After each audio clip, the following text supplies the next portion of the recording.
बनाए। लोग प्रायः कहते रहते हैं कि हमने सुना है कि गुरु बनाना चाहिए क्योंकि गुरु के बिना मनुष्य की गति नहीं होती।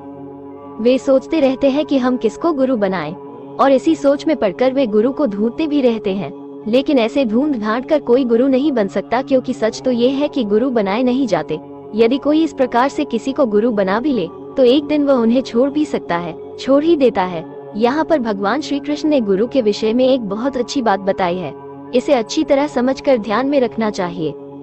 भगवान कहते हैं, प्रायेण मनुजा लोकै लोकतत्व विचक्षणा समुद्धरन्ति ह्यात्मानमात्मनेवा शुभाशयात् आत्मनो गुरुरामेव पुरुषस्य विशेषतः यत् प्रत्यक्षानुमानाभ्यास श्रेयोसावनुविदते। श्रीमद्भागवत महापुराण 11.7.19-20।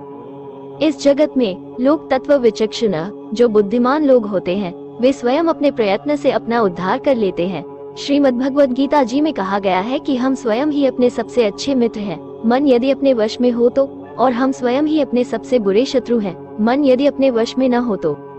यहाँ भगवान कहते हैं, आत्मनो गुरुरामेव, हम स्वयं ही अपने सबसे बड़े गुरु हैं। ऐसी बात हमें और कहीं देखने को नहीं मिलती।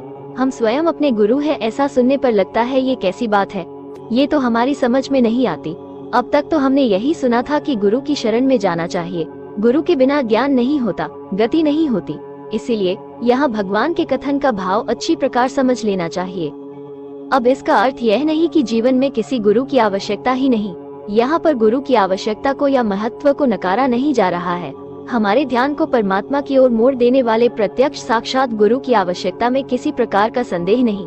तथापि कहना बस इतना ही है कि गुरु के द्वारा सिखाए जाने के बाद भी जब तक हम स्वयं उस पर चिंतन नहीं करते, तब तक ज्ञान नहीं होता। हमें अपना गुरु इस प्रकार चुनना चाहिए कि हम किस मार्ग पर जाना चाहते हैं। मान लीजिए हमें यदि पढ़ाई करना है तो हमें गुरु की आवश्यकता होगी, टीचर्स की आवश्यकता होगी, और जो भी सर हम देकर पढ़ना चाहते हैं उस सब्जेक्ट का गुरु होना अति आवश्यक होता है। उसी प्रकार यदि हम आस्था में हम किसी संस्था में जुड़ना चाहते हैं तो हमें उस गुरु को चुनना चाहिए जो सत्य का स्वरूप दिखाए और इस प्रभु परमात्मा को उन्नति करे और इस जीवन से हमारा भवसागर पार हो जाए। ऐसे गुरु को अपने जीवन में अपनाना चाहिए। अगर सच पूछे तो गुरु को ढूंढा नहीं जाता है, समय आने पर गुरु अपने आप मिल जाते हैं। श्री रामकृष्ण परमहंस देव जी को तोतापुरी महाराज खुद रामकृष्ण परमहंस जी के पास आए थे उन्हें दीक्षा देने। गुरु कैसा होना चाहिए? गुरु बिल्कुल एक बच्चे की तरह होना चाहिए। ये सुन के आप चौंक गए ना, परंतु ये सत्य है। गुरु का अद्वैतशील होना सर्वाधिक आवश्यक है, तभी गुरु की छवि मन में बस सकती है। जिसकी छवि मन में नहीं बसी वह गुरु ही कैसा। एक सच्चे और ज्ञानी मित्र से अधिक किसकी छवि मन में बस सकती है। सच्चे और भोले तो बच्चे ही होते हैं, उनके साथ यदि अद्वैत और अनुभव भी जुड़ जाए तो बन गए गुरु। इस दृष्टिकोण से किसी के अपने दादा या पितामह से अच्छा गुरु कौन हो सकता है। और एक बात, गुरु का निर्मल होना बहुत जरूरी है। जैसे बच्चे निर्मल होते हैं, जैसा अंदर से वैसे ही बाहर से निष्पक्ष निष्पाप, और भगवान उन्हीं के हृदय में निवास करते हैं जिनका मन निर्मल होता है।